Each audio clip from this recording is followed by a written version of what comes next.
ان کی قوم کو نجات دی تو یہ روزہ رکھتے. تو آپ نے ارشاد فرمایا کہ اللہ نے اگر مجھے زندگی دی آئندہ سال تو میں ایک روزہ اس میں ملا دوں گا، یعنی 9-10 کا رکھوں گا تاکہ ان کے ساتھ مشابہت ہو. کیا دلیارہ تھا؟ ایک آگے رکھ لی ہے ایک پیچھے. آپ نے ارشاد فرمایا اللہ نے اس وقت تک حیات نہیں بلکہ پردہ فرما دیا آپ نے دنیا سے. تو صحابہ اکرام نے 9-10 کا روزہ رکھا. آج بھی یہی حکم ہے کہ اگر رکھنا چاہے تو رکھ لے روزہ، 9-10 کا رکھ لیں یا 10-11 کا رکھ لیں. گرمی پڑ رہی نہیں رکھنا چاہتے تو خالی 10 تاریخ کا بھی رکھ سکتے ہیں. 10 تاریخ کا بھی خالی ایک روزہ رکھ سکتے ہیں. پھر اللہ کے رسول صلی اللہ علیہ وسلم نے ارشاد فرمایا کہ اللہ تعالیٰ نے اس تاریخ میں بہت سارے واقعات رونما ہوئے. تو ایسا ہے کہ اپنے گھر والوں کے ساتھ خوشحالی کا معاملہ کرنا. تو یہ جو مقدس و محترم مہینہ پہلے سے ہی ہے، اور کربلا کی شہادت کا معاملہ تو تقریباً آج سے 50-60 سال کے بعد پیش آیا. محترم مہینہ پہلے سے ہی تھا. تو ہم نے جو چیزیں سنت تھی،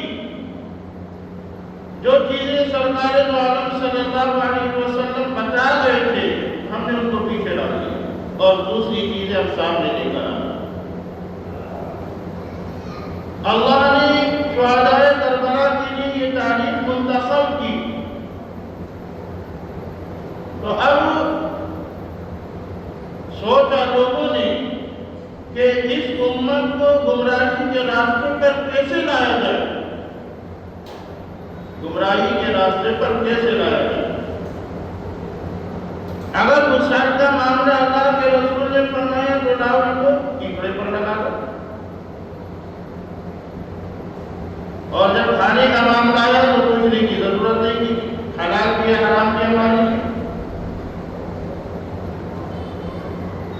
پھر شربت کا معاملہ ایسی بدعات اس میں جاری کر دی کہ وہاں کربلا کے شہداء بیچارے پیاسے چلے یا ٹھنڈا پانی پیا جا رہا ہے.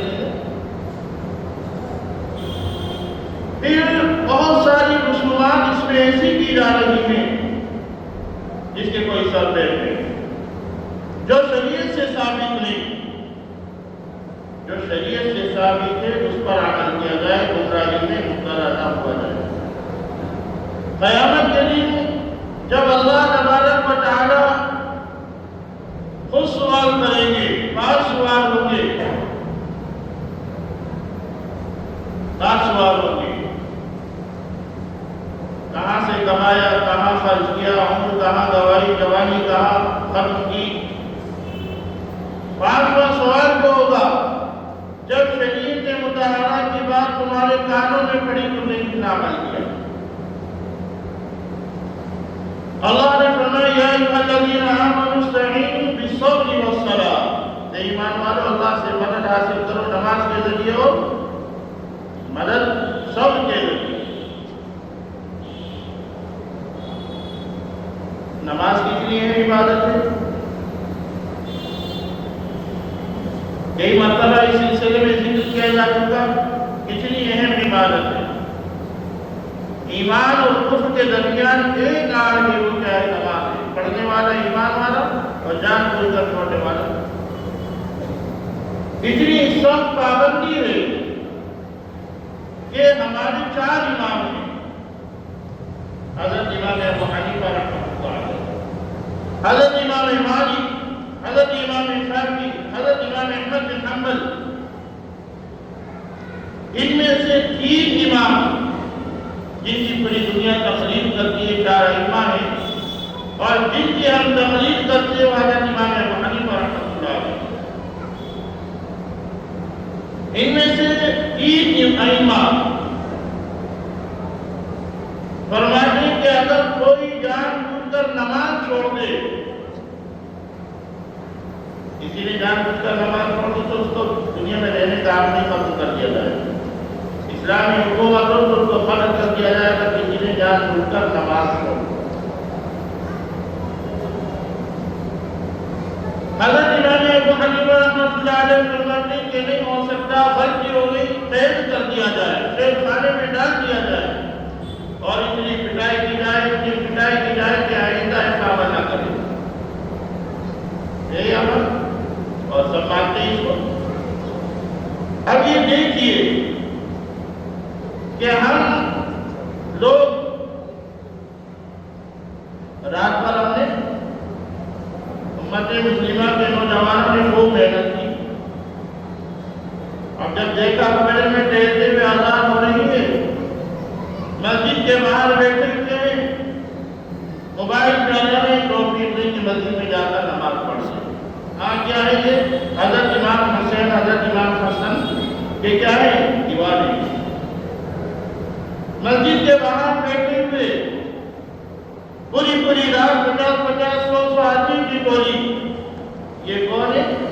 شہداء کربلا کے ایسے دیوانے جنہوں نے وہاں پر نماز نہ چھوڑی، نہ آزادی میں نماز چھوڑ رہے، ایک نے نماز نہیں پڑھی۔ اور آج دیکھیے کتنے لوگ نماز پڑھیں گے؟ یہ کیا ہے؟ یہ دیوانگی ہے۔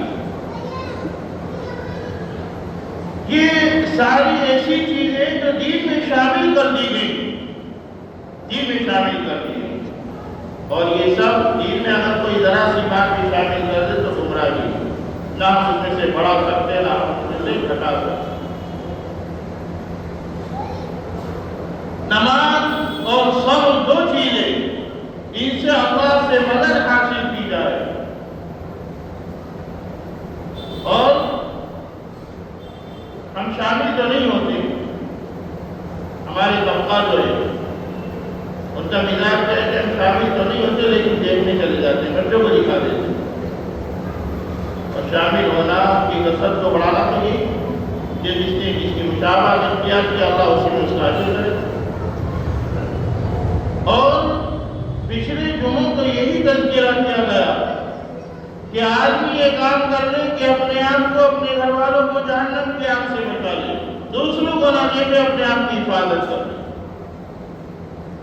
اپنے آپ کی قوا انفسکم واہلیکم نارا، اپنے آپ کو اور اپنے گھر والوں کو جہنم کی آگ سے بچا لے، بس اتنا کام کر لے۔ اور رہی یہ بات ماننے نہ ماننے کی، مانو گے تو کامیابی مل جائے گی، اور نہیں مانو گے تو اللہ نے دکھا رکھا ہے آدمی کا، وہ تم سے خود منوا دے گا،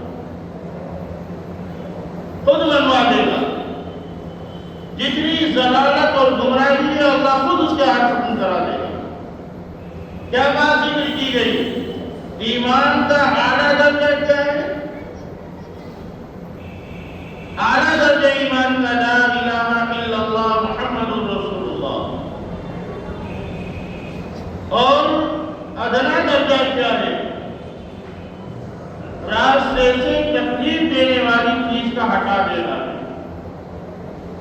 ہم نے کلمہ توحید تو پڑھ لیا، اعلیٰ درجہ ہم نے پا لیا، لیکن جو ایمان کی 70 شاخیں 70 شعبے ہیں، ان میں سے ایک ادنا درجہ ایسا کہ راستے سے تکلیف دینے والی چیز کا ہٹا دینا۔ اور ہم تو راستہ بند کر کے سمجھتے کہ یہ سڑک ہمارے باپ دادا کی ہے، کوئی روک کے دکھا دے، ہے کسی کے اندر جو ہمت جو اس کو روک کے دکھا دے، ختم کر۔ راستہ بند کرنا گناہ ہے، بہت بڑا گناہ ہے، تکلیف دینا۔ ایمان کا ادنا درجہ یہ ہے کہ راستے سے تکلیف دینے والی چیز کا ہٹا دینا۔ ایک آدمی جا رہا تھا، راستے میں کاٹ والا ٹہنی پڑی تھی، ہٹا دیا، اللہ نے اس کو جنت میں داخل کر۔ آج تمہاری شادی ہو، بیاہ ہو، جلسہ جلوس ہو، کوئی بھی راستہ اپنی سب سے پہلے راستہ بند کرتا ہے، راستے کو تنگ کرتا ہے۔ تو یہ بیماری بھی ہمارے اندر بہت زیادہ، یہ جتنی بھی چیزیں ہیں ہمارے آقا محمد رسول اللہ صلی اللہ علیہ وسلم ایک ایک بات بتا گئے، ہمیں عمل کرنا چاہیے۔ ہماری وجہ سے دوسرے طبقے کے لوگ رکے ہوئے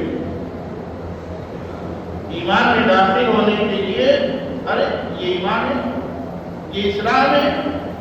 نہیں تو ایمان اسلام جو ہندوستان میں آیا وہ کسی کو کہنے کی ضرورت نہیں پڑی کلمہ پڑھ لے، نماز پڑھ لے، روزہ رکھ لے، اسلام میں داخل ہو جا.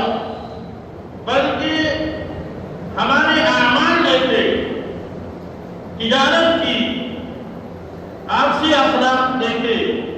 ارے اسلام کے اتنے شاندار اخلاق. آج سے اگر کوئی تجارت کرنے والا ہے دیکھے گا مسلمان ہے وہ یہ کٹ ملا ہے دھوکہ ضرور دے گا. یہ مزاج بن گیا، دھوکہ ضرور دے گا. پہلے یہ ہوتا کہ اگر کوئی ایمان والا کسی سے تجارت کرتا تو ٹھیک ہے ایمان والا اس پر بھروسہ کیا جاتا. اور آج ہم نے بھروسہ اٹھا کر رکھ دیا. تو اس میں بہت ساری خرافات اس مہینے میں ایسی داخل ہو گئی جو ہم شریعت کا ایک جز مانتے ہیں. ایک بات یہ بھی ہے کہ اس مہینے میں آدمی شادی بیاہ نہیں کرتا. غم کا مہینہ ہے، غم کیسا مہینہ ہے. ماتم تو شریعت مطالعہ میں جائز ہی نہیں. ماتم کرنا، نوحہ کرنا یہ تو اللہ کے رسول نے منع فرمایا، ناجائز حرام ہے. یہ جس کا آج سوال سمجھتے ہیں بہت سے لوگ شامل ہوتے ہیں کہ آپ ہی ماتم ہو رہا ہے، بڑی اچھی بات ہے. اپنے جسم کا اذیت کی جانے قیامت کے لیے خوش ہوگی. یہ تیرا جسم تیرا نہیں تو اللہ نے ہمارا سینے کو چھوڑ دیا. یہ اللہ کے رسول صلی اللہ علیہ وسلم نے فرمایا حرام ہے. اور میں ایسے کام بند کرنے کے لیے آیا ہوں کہ کوئی مر گیا اس کے پاس بیٹھ کر نوحہ کر رہے، رو رہے، ماتم کر رہے. آپ نے فرمایا کہ نہیں.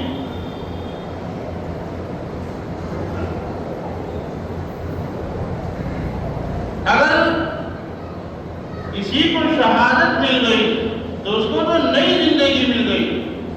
اللہ فرما رہے وَلَا تَقُولُوا لِمَنْ يُقْتَلُ فِي سَبِيلِ اللَّهِ أَمْوَاتٌ.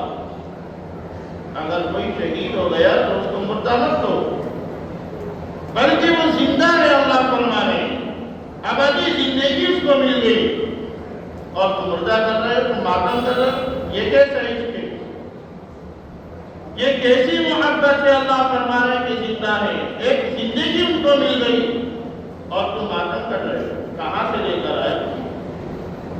یہ تمام خرافات جتنی بھی تھی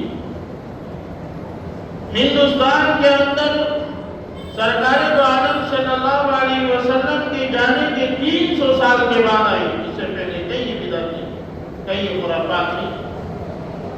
300 سال کے بعد یہ جتنی بھی خرافات ہے اور آج ہم اس کو دین کا جز سمجھ رہے ہیں. شادی کا مہینہ ہے، ارے محرم کے مہینے مت رکھنا. ایک روایت میں کہ اللہ کے رسول صلی اللہ علیہ وسلم کا نکاح حضرت خدیجہ کبریٰ رضی اللہ تعالیٰ عنہا کا اس مہینے میں ہوا. حضرت فاطمہ رضی اللہ تعالیٰ عنہ کا نکاح اللہ کے رسول نے اس مہینے میں کیا. کیا مجھ سے بڑھ کر ہو سکتا؟ تو ایسی رسم اس میں جاری کر دی کہ اللہ ہم سب کی حفاظت فرمائے. دین کیا تھا؟ ایک ایسا گرہ ہمارے پاس تھا جس کو ہم نے گندہ کر دیا، گندا کر دیا. اللہ کی یہاں اس بات کی پوچھو جو طریقہ بتا گئے سرکار دو عالم صلی اللہ علیہ وسلم، جو راستہ بتا گئے اسے ذرا سا بھی ہٹنا گمراہی، اپنی جان کو مصیبت میں ڈال دو. یا ایھا الذین آمنوا استعینوا بالصبر والصلاۃ. اے ایمان والو اللہ سے مدد حاصل کرو نماز کے ذریعے اور صبر کے ذریعے. ان اللہ مع الصابرین، اللہ صبر کرنے والوں کے ساتھ. ولا تقولوا لمن يقتل في سبيل الله اموات. جو شہید ہو گئے تو ان کو مردہ مت کہو، بل احیاء، بلکہ وہ زندہ ہیں. ولکن لا تشعرون، تمہیں پتہ نہیں، شعور نہیں. شہید ہونے کے بعد شہادت کا مرتبہ اتنا بڑا ہے، اتنا بڑا ہے. ہر ایمان والے کے دل میں شہادت کی تمنا ہونا چاہیے. جس کے دل میں شہادت کی تمنا نہیں وہ نفاق کی بہت پرواہ. اتنا بڑا مرتبہ شہادت. اور شہادت کو برا سمجھنا، شہادت پر ماتم کرنا، یہ تو بیوقوفی ماں بیوقوفی ہے۔ اس لیے ایسے معاملوں میں نہ شریک ہونا چاہیے، نہ جانا چاہیے، اور جو عمل کرنا ہے، جو کام کرنا ہے، وہ پوچھ کر معلومات کر کے کرنا چاہیے۔ اللہ تعالی ہم سب کو سیدھے راستے پر چلنے کی توفیق عطا فرمائے، گمراہیوں سے اور بدعات سے ہم سب کی حفاظت فرمائے۔ وآخر دعوانا